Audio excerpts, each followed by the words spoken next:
They trapped me on Route 22 with 3 cruisers, one cutting across the shoulder, one on my tail, and one sliding in front of my truck like they'd rehearsed it for weeks. Before we go further, subscribe so you never face dangers like this without warning. And if you're not subscribing, at least tell us in the comments why this doesn't scare you. Lights flashing, doors swinging open, hands on weapons.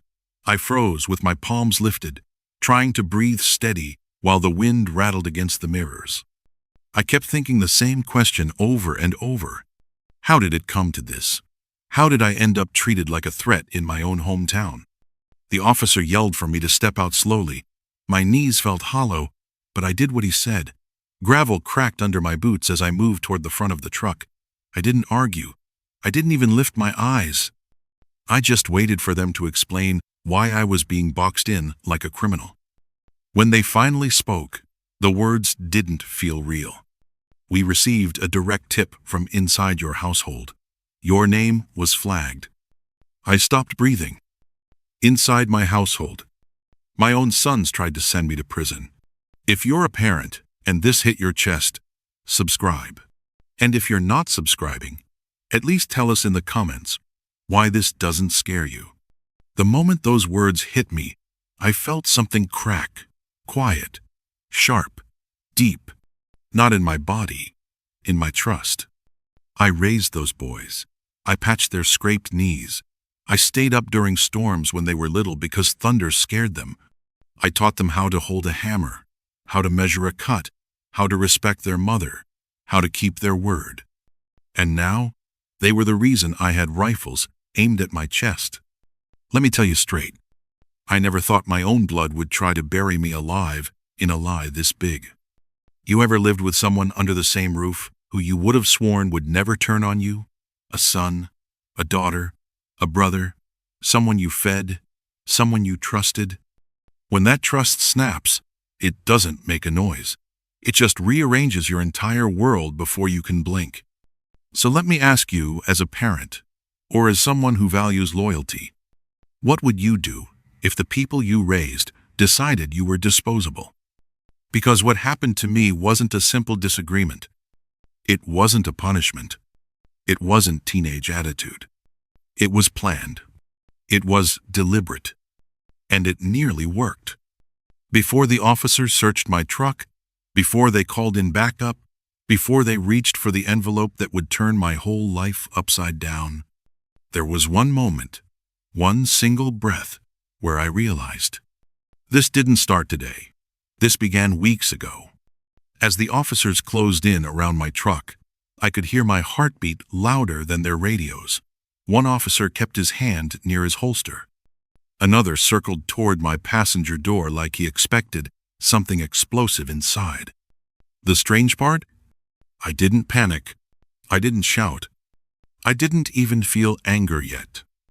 All I felt was cold recognition. Someone wanted this exact result. Someone who knew my routines, my truck, my habits. Someone who called me Dad. One officer leaned in and said, "Sir, we need to check your vehicle based on the warning we received." Warning. Not accusation. Not suspicion. A warning as if I were a threat waiting to snap. That's when my stomach dropped. This wasn't random. This wasn't mistaken identity. This was personal. And if it could happen to me, in a quiet Pennsylvania town where everyone knows everyone's business, it could happen to anybody. Before we go further, subscribe so you never miss dangers like this. The air felt heavier when the lead officer said it was time to open my truck. My hands were trembling when he reached for the door. That's when the clock rewound in my head, back to the moment everything truly started falling apart. 55 minutes earlier, the driveway was quiet. Too quiet. I was loading a set of oak cabinets into my truck, my hands slick with sawdust and sweat. A perfect morning, or at least it should have been. Through the small window of the garage door, I saw them. Silas, Jude, and Theron, my sons, my pride, my worry. Silas's head pivoted constantly toward the house. Jude leaned over the passenger seat, murmuring instructions. Theron's hands were disappearing under the dashboard. I froze for a second. My heart sank. They weren't just messing around. They were hiding something. A thick envelope, bulging like it carried the weight of our family's trust, maybe even heavier. And they expected me not to notice. If you're a parent, and this hit your chest, subscribe. And if you're not subscribing, at least tell us in the comments why this doesn't scare you. I didn't act. I didn't speak. I simply watched, quietly, waiting, calculating, because I knew that if I reacted too soon, I'd lose more than just trust. The calm of that morning, the ordinary routines of my life, it was about to explode. And just like that, my life was no longer mine alone. Raising triplets isn't just hard. It's relentless. 3 sets of boots by the door, 3 different breakfast orders. 3 lives growing up under one roof, each carving its own path while sharing everything from laughter to arguments to my limited patience.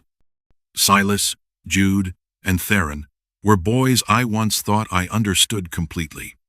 I knew the way Silas frowned when he was thinking, the way Jude's hands flexed when he was frustrated, the way Theron's voice would pitch higher when he lied or tried not to. We were a team, a family. I ran my cabinetry shop during the day, but the evenings were theirs. Homework, chores, arguments over nothing, laughter spilling into the living room. I loved every chaotic, exhausting second of it. But for the last 6 months, something had changed. The easy familiarity, the teasing, the shared jokes, the long nights of stories had been replaced by guarded movements, whispered exchanges, and glances that cut sharp and quick. My boys, my sons, had walls up that I hadn't built. They were men in stature now, but the distance growing between us carried a weight I hadn't anticipated. It started with small things. I'd enter the kitchen, and conversation would stop mid-sentence. Laughter would die on their lips. They'd exchange looks I couldn't read, quick, darting glances that seemed meant only for them. My late wife called it triplet telepathy once, how they shared thoughts without speaking. Back then, it was harmless, sweet even. Now, those looks carried suspicion, strategy, secrecy. I began noticing patterns. Silas would linger by the windows more than usual. Jude would shuffle papers or receipts when I walked by. Theron would fumble with his tools or his phone, always alert to where I was. The house felt different, heavy, like waiting for a storm that might not arrive but you couldn't be sure. And for the first time, I felt like I didn't know my sons, really know them. I asked myself constantly, had I missed something? Had my focus on the shop and routines blinded me to what they were planning? Little did I know, they weren't rebelling like teenagers anymore. They weren't playing pranks. They were preparing for something far darker, something that would test every ounce of trust between father and sons. I've spent 30 years running my custom cabinetry shop in a small Pennsylvania town. A place where everyone knows everyone, where the biggest drama usually involves a missed delivery or a town council spat over road repairs. Life was simple, reliable, measured down to the 16th of an inch, much like the joints in my cabinets. A cutoff by a fraction could ruin an entire piece, just as a small lapse in judgment could ruin a family. Raising my boys, I thought I was preparing them for the world. How to work hard, how to respect craft, how to handle responsibility. I never imagined I'd need to prepare them for the possibility of choosing betrayal over blood. The contrast between who they had been and who they were becoming gnawed at me. Triplets, who once clung to me for guidance, now exchanged whispers that I wasn't meant to hear. Smiles that once lit up rooms were now calculated. Every glance seemed like a test one I hadn't signed up to take. And in the quiet moments, I felt it creeping in. The knowledge that something significant, something I couldn't yet see, was forming in their minds. Something that could change our lives in ways I wasn't ready to imagine. I didn't know then that they were planning something far beyond teenage rebellion. something that would make a simple envelope the most dangerous object in our house. The morning started like any other, with sunlight sliding across the garage floor and the faint smell of sawdust lingering in the air. I was loading a set of finished oak cabinets into my 2022 heavy-duty truck. My hands were coated in the fine powder of my craft, the grains of wood tracing into the lines of my palms. But then I saw them. Silas, standing near the driveway like a sentinel, head turning every few seconds to the house. Jude leaned over the passenger side of my truck, whispering something. Theron's hands disappeared beneath the dashboard. I froze. My heart slowed, then skipped. I could tell by their movements. This wasn't a prank. This wasn't a test of my patience. This was calculated. My mind raced. Did they know I could see? Were they daring me to confront them? Or was this meant to be discovered later, when I had no choice but to take the fall? I stepped back slightly, letting the garage door obscure me. I wanted to see without being seen. Every subtle motion, every whispered command between them, carried weight. Silas was scanning the street. Jude was directing, with quiet urgency. Theron was struggling with something tucked deep into the dashboard. And that's when I realized this wasn't about me yet. This was about testing their plan. A chill ran down my spine. I stayed silent. I stayed patient, observing, calculating, waiting for them to leave before I decided how to react. When they finally climbed out of the truck and brushed past me, their smiles were practiced. Silas cleared his throat, voice just slightly cracked. "Just looking for your pressure gauge, Dad," he said. Jude added, "Yeah, must have left it in your door pocket. We'll check the shop later." I tilted my head, leaning against the truck bed. My hands itched to confront them, to demand the truth, but I held myself back. "Found it?" I asked casually, pretending I didn't see the envelope stuffed under the dash. "Nah," Jude said, wiping sweat from his forehead. "Gonna head over to the next job. Big day ahead." I watched them drive off, dust curling around their tires. Every second they were gone, my mind raced. That envelope, hidden under my own dashboard, was more than paper. It was a key to their plan, a potential weapon against me. I felt a mix of rage and cold calculation. I didn't touch it yet. Not now. Not until I understood its contents. Opening it immediately would make me part of the act. Instead, I waited until they were out of sight. My hands went under the dash, fingers brushing against the envelope's smooth surface. Heavy, bulging, dangerous. And then I moved it. I transferred it to the glove box, locked it tight, my heart hammering. I knew they expected the police to find it there, under the dash. I closed the glove box with a soft click. Everything seemed ordinary, but nothing about this morning was ordinary. The envelope was mine to control now, not theirs. I could feel the weight of it, the way it carried a threat that stretched beyond the three of them. I sat in the driver's seat, inhaling the familiar scent of sawdust and old leather. Their expensive cologne lingered faintly, a reminder of my boys, my sons, and the growing distance between us. I didn't open it. I didn't peek. My gut told me. Touching its contents without reason meant becoming an accomplice. If you've ever felt someone hiding something big from you, comment yes. I looked at the glove box again, the envelope tucked neatly on top of my registration and insurance. One small motion, and the game would begin. I knew then that this morning was the first move in a plan they'd been plotting, a plan designed to catch me off guard. And I had the choice: act too soon, or wait, watch, and let them reveal the full extent of what they had done. I chose patience. I started the truck, the engine growling softly, a familiar hum that usually brought comfort. Today, it felt different, like it was a co-conspirator. The driveway stretched before me, gravel crunching under the tires. The house looked ordinary, peaceful even, but I knew better. My sons were gone, yet their presence lingered in every glance at the dashboard, every shadow in the rearview mirror. I drove slowly at first, testing, Every turn, every stop sign, every minor hesitation in traffic, I could feel the invisible strings they had laid out, waiting for me to stumble. They had planned this. Every detail, every moment, measured to perfection.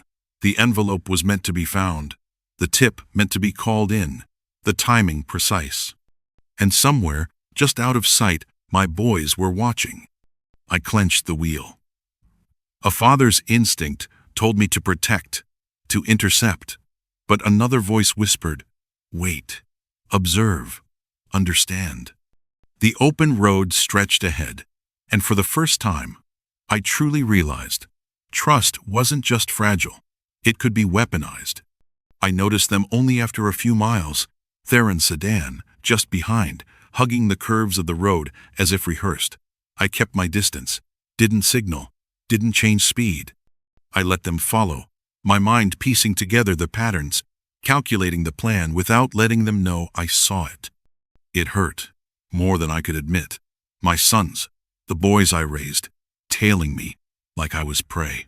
Every turn, every stop, every glance in the mirror told a story I didn't want to read, but had to.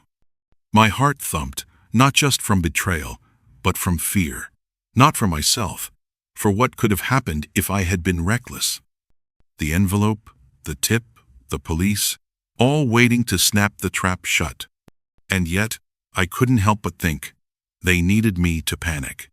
They needed me to make a move that would put me directly in the crosshairs. I slowed at a curve, letting them close just enough to see their faces, focused, tense, calculating. Jude's lips moved silently. Silas's eyes flicked constantly.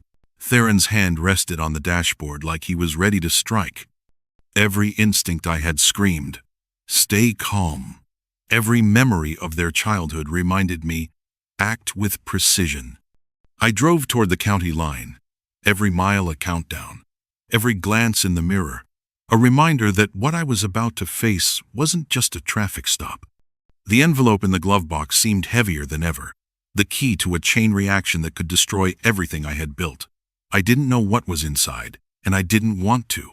Not yet. Curiosity loop. What had my sons hidden? Why risk so much to frame me? The air in the truck was thick with anticipation. My hands gripped the wheel. My mind traced every possible outcome. I imagined the officers, the questions, the consequences. And still, one thought stayed with me. I had one advantage they didn't. I had patience. I had the knowledge of my sons. I had the timing. Somewhere ahead, the trap was set. Somewhere behind, my sons waited to see if it would spring. And all I could do was drive. The red and blue lights appeared suddenly in my rearview mirror, screaming across the asphalt. My stomach sank. 3 cruisers. Not one, not 2, 3. And all of them sliding into position around my truck like they were executing a plan I didn't know the full details of. The sirens didn't just wail, they cut through the morning like knives. Gravel crunched under my tires as I pulled to the soft shoulder. I didn't reach for my phone. I didn't reach for my wallet. I stayed still, hands at 10 and 2, eyes forward, heart pounding in rhythm with the lights flashing behind me. The megaphone barked, "Driver, step out of the vehicle with your hands behind your head." The voice was tense, commanding. Officer Vance, not a familiar friend, just a man doing his duty, but I recognized the strain. I obeyed, stepping out, the cold Pennsylvania wind biting at my face. My son's sedan was parked on the overpass, 3 silhouettes leaning against the railing. They watched. Every move of mine, every tense second, was their private show. The betrayal cut sharper than the winter air. Officer Miller stepped closer, sidearm lowered, but caution in every motion. "We received a detailed tip," he said. "Said you were transporting unregulated materials hidden under the passenger side dashboard." I nodded, calm, steady. "Do what you need to do." The officer reached under the dash, fingers probing, searching the spot my sons had chosen. 3 minutes passed. Nothing. "Just some dusty wires, Sarge," one officer muttered. frustration creeping into his voice. I watched the three of them on the overpass. Silas threw up his hands in frustration. They thought they had planned it perfectly. Then I said it. Check the glove box. Miller hesitated, confused. The tip was under the dash. Because I'm a man of habit, I said, a grim smile. If something doesn't belong to me, I move it to where it can be filed properly. He nodded, reached in. Click. Envelope out. He opened the envelope, and the color drained from his face. Not drugs, not weapons, something worse. Blueprints stamped top secret, a ledger of names, high-denomination bills. My sons weren't just careless. They were facilitators in something massive, dangerous, and illegal. The betrayal cut deeper than any cut of oak I'd ever made. I watched from my spot, silent. My sons prideful, confident. Smug moments before were nothing now but shadows on the overpass, powerless witnesses to the consequences of their plan. Every heartbeat echoed in the quiet aftermath of the shock. The envelope, their trap, my patience, all collided in this moment. And I realized I wasn't just facing the police. I was facing the first layer of a storm my sons had invited into our lives. The envelope contained more than papers. It held the blueprint of destruction. Stamped, top secret. The plans for the state hydroelectric project sprawled across the sheets, each line a potential disaster if placed in the wrong hands. Next to it lay the ledger, names of officials, inspectors, and delivery personnel. Payments recorded in precise amounts, tracked over months. High-denomination bills rolled together like the stakes were being counted before the game even began. My sons' names were in it. Silas, Jude, Theron, $50,000 each. I felt the weight in my chest, the betrayal pressing against my ribs, harder than any physical load I'd ever carried. They weren't mules. They weren't pawns. They were active participants, facilitators. Every action, every instruction, every meeting had their fingerprints all over it. A father doesn't prepare for this.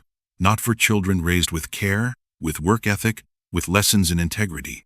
Yet here I was, confronted with a ledger that documented their greed and risked my sons standing in the middle of criminal enterprise while I had thought I was guiding them to honorable work. Then there was the name Sterling Holloway, a predator from the outskirts of our county, a developer who had been run out years ago for corruption, a man I had sworn to never deal with again. And yet, he had ensnared my boys. Silas and Theron, photographed at a diner with him, the third silently observing. I recognized every motion, every posture they were familiar from the years I'd spent guiding their hands in the shop, now twisted to serve someone else. I realized it wasn't about the shop. It wasn't about money they couldn't earn themselves. It was about power, influence, and the thrill of stepping into a world they hadn't earned. Holloway had promised the sky, and my boys had reached for it without thinking of the foundations. The ledger confirmed their payment, $50,000 each. And worse, their plan was precise. Plant the envelope in my truck, call the police, and remove me from the equation. While I dealt with the law, they could step forward as the inheritors, the responsible adults, carrying Holloway's plans forward. The betrayal pressed against me in waves. I had taught them skill, work ethic, patience. I had given them every tool to succeed honestly, and still, they had chosen shortcuts, corruption, deceit, and danger. Some might argue blood is thicker than water, that family loyalty overrides all. I sat with that ledger and the blueprints in front of me and asked, "Some say blood is thicker than water. Do you agree?" The real question wasn't just morality, it was survival. The envelope, the ledger, the bribes, it all pointed to disaster if left unchecked. My sons weren't just betraying me, they were putting our town, our community, at risk. Curiosity loop. This wasn't just about theft. This was treason in plain sight. Every action they had taken had consequences that reached far beyond our small town. And I realized something chilling. This betrayal would force a reckoning that no father ever wants to face. The police station was cold, sterile, and unyielding. The fluorescent hum overhead buzzed in rhythm, with the tension settling in my chest. I wasn't cuffed, but the sense of being trapped was absolute. Miller led me to a small, windowless room. A laminate table, a single flickering overhead light, and the manila envelope between us. I could feel its weight even here, far from the truck. "Gideon," Miller said, lowering his voice, "we've contacted federal investigators. They need to see this immediately." I nodded slowly, eyes scanning the room. Every second, every movement, made me feel the distance between who my sons had been and who they had become. I remembered raising them, teaching them the grain of oak, the patience needed for exact cuts. And now they had cut a path straight into crime. The federal agents arrived with quiet precision, scanning the envelope, the blueprints, and the ledger. Each page confirmed it. Payments, names, blueprints, and instructions for illegal maneuvers. Then came the photograph, grainy, taken at a diner. Silas and Theron seated with Holloway, their postures casual, confident, unaware that every move was documented. "Your sons," one agent said softly, "aren't just mules. They're facilitators. They've been paid $50,000 each over the last 3 months." I felt my chest tighten. That money represented a year's work at my shop for each of them, handed over for deceit, for danger, for someone else's gain. Every calculation I had taught them, every principle I had instilled, had been ignored. My boys, my sons, were playing a game I hadn't even agreed to participate in. I stared at the ledger, at their names written in tight, familiar handwriting. The reality hit harder than any blow. My children had crossed a line I didn't know they were capable of. The agents were calm, professional, but I couldn't stop the rush of betrayal. I had given them a foundation, and they had built deceit upon it. I asked myself, a father, a craftsman, a man who believed in measured work, what would you do if your own children betrayed your trust this deep? I thought about the shop, the legacy, the work we had all poured into this life. I thought about what would happen next, and I realized patience and preparation were the only tools I had left. This wasn't a moment for anger alone. It was a moment to understand, to act, and to prepare for the confrontation that would define all of us. I was still processing the ledger when Miller's radio crackled. "Sarge, we've tracked the GPS from the boys' sedan," the dispatcher reported. "They're at the cabinet shop. Looks like they're clearing out the safe." My chest tightened. The safe wasn't just cash, it held the original deeds to the land, my late wife's jewelry, the last tangible pieces of her I had left. I didn't wait. I stood, my legs stiff, my mind racing. Miller tried to stop me. "Gideon, stay back. Let us handle it." "I've raised them," I said, voice firm. "I need to face them myself. This is our home, our shop, and our legacy. And if this ends here, I need to see it through." The drive was silent except for the gravel crunching beneath the tires. Every turn, every tree-lined curve, reminded me of the years we had spent together in this town. The GPS showed their location, and I could picture them. 3 men I had raised, standing in a building I had built with my hands. The betrayal was no longer abstract, it was real. I braced myself. This confrontation wouldn't just decide the fate of the shop or the envelope. It would decide the future of my sons, the boundaries of loyalty, and the lessons of fatherhood they would carry or never learn. As I approached the shop, the glow from the windows illuminated movement inside. Paper flew into a burn barrel, crowbars scraped against the floor, and the sound of argument cut sharply through the night air. I slowed, taking in the scene.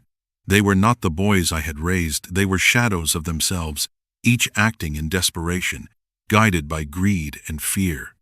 A curiosity loop tightened around me.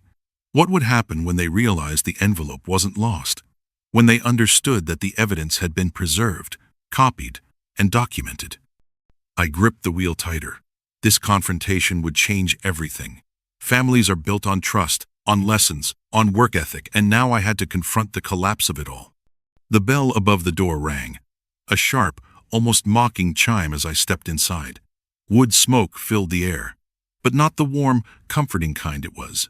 Acrid, carrying the sharp scent of burned documents. My sons froze instantly. Silas had invoices in his hand. Jude, a crowbar poised over the floorboards where the reserve cash was kept, and Theron's hands shook so badly that a brass urn slipped and clattered to the ground. "Dad," Theron breathed, voice barely audible. You shouldn't be here." "I moved the envelope," I said, my tone calm but edged with steel. "It's safe, and I've documented everything.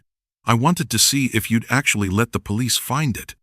They stared, realizing too late that the trap had failed, that I had been 2 steps ahead the entire time.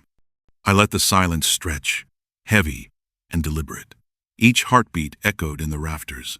My sons, my triplets, had made choices, and now they had to face the consequences. Silas stepped forward, attempting bravado.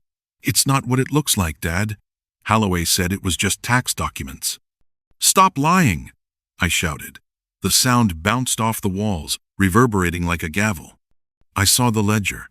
I saw your names. I saw the price you put on my head. $50,000. Is that what I'm worth?" Jude gripped the crowbar tighter, eyes flicking for an escape. Theron sank to the floor, trembling, tears streaming. The fear was real now, as they realized the consequences of their actions. I pointed to the ceiling sensors. The moment that ledger touched these hands, it was recorded. Every word, every motion, every plan. And the dashcam in my truck? Audio too. Your plot was clever, but not clever enough. The color drained from their faces simultaneously.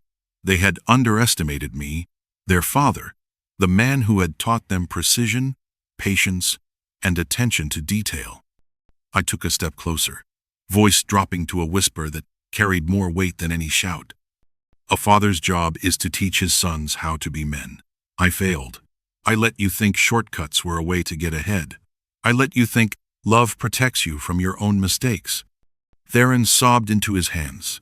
Jude and Silas looked down, guilt written across every line of their faces. "You sent me into a trap for money, for greed, for promises of a future you didn't earn," I continued. "I am not the one sending you to prison. You did that yourselves. I'm just the one making sure the door is locked properly." Community building line. We've all seen families torn apart. But this one, almost became permanent.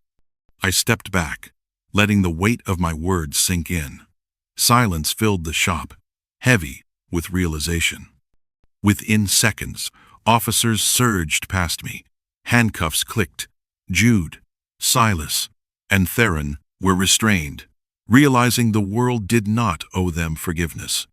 I retrieved the envelope from Miller, now evidence, knowing it would be a record of both their betrayal and my careful intervention.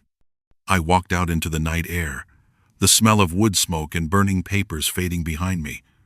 The storm of deception, betrayal, and reckoning had ended. My sons would face the consequences of their choices, and I would be left to rebuild what remained. Comment prompt: guilty or not guilty, what's your verdict? As I drove home, the quiet settled in. The lessons had been taught, not gently, not with comfort, but firmly, as they always needed to be. The cruisers pulled away, carrying my sons with them. The sound of the doors closing echoed in the quiet night, a reminder that actions carry consequences, no matter the blood that binds you. I stood in the gravel lot for a long moment, breathing in the cold air, listening to the fading hum of the engines. Their betrayal had been raw, sharp, and unavoidable, but the choices had been theirs to make. Even now, I could recall the years, the laughter, the sawdust-strewn mornings, the evenings spent teaching them the trade that had built this life. And yet, all that care had met a reckoning. The law had done its part. My sons would face theirs. And in the stillness, I realized the weight of my role not as a punisher, but as a father who could not allow deception to thrive under his roof. I retrieved the envelope from Officer Miller, It was no longer just paper, it was a testament to what had nearly been lost, and what I had preserved. Sitting alone in my truck, I let the engine idle while I looked at the darkened shop. The smell of smoke still lingered faintly, but the air felt lighter than it had in months. I thought about woodwork, the patience, the care, the decisions made before every cut. Life, like woodworking, demanded precision. Mistakes could not always be undone, but preparation, foresight, and integrity could save the structure from collapse. The storm had passed, but the lesson was etched deep. Trust is fragile, and betrayal can come from those we hold closest. Driving home, I felt a strange mixture of grief, relief, and resolve. My sons would learn their lessons, and I would continue to build and preserve what I could. Every project, every plank, every nail reminded me to save the grain. You sometimes have to cut away the rot. Painful? Yes. Necessary? Absolutely. This is why I share stories like this one. Life doesn't warn us before lessons arrive. Betrayal can come quietly, and sometimes from those we trust most. If stories like this remind you how fragile trust is, join us. Subscribe. And for those still hesitating, if you're not subscribing, at least comment why you think loyalty can survive betrayal. I sat on the porch that night, the air cool against my skin. The house was quiet, almost too quiet. The storm had passed, and yet the echoes of betrayal lingered, sharper than the whine of any saw. I thought about every decision, every lesson I had tried to instill in Silas, Jude, and Theron: work ethic, integrity, patience. And yet, even with years of guidance, they had chosen the easy path, the shortcut, the betrayal. I realized then that parenting doesn't end with provision or protection. It ends when a child makes a choice, and you must accept the consequences, both theirs and yours. Life, like woodworking, requires precision. Every cut matters. A misstep can compromise an entire project. Sometimes, to save the structure, you have to remove the flawed piece, no matter how painful. I had built my family, my shop, my life, carefully, piece by piece. And yet, even the strongest foundation cannot force integrity. It can only teach it. This is why vigilance matters. This is why observing, guiding, and setting standards isn't enough without courage to act when the lines are crossed. I'm Gideon Vance. I've measured, cut, and built. I've taught, warned, and guided. And sometimes, to save the grain, you have to cut away the rot. Trust is fragile. Loyalty can be tested. Lessons can hurt, but they endure. And in the silence after chaos, you see clearly what matters, what lasts, and what must be protected. So take this story with you, not just as a tale of betrayal, but as a reminder: measure twice, cut once. Every choice, every action, every moment matters. And when the time comes to act, do it with clarity, with care, and with courage.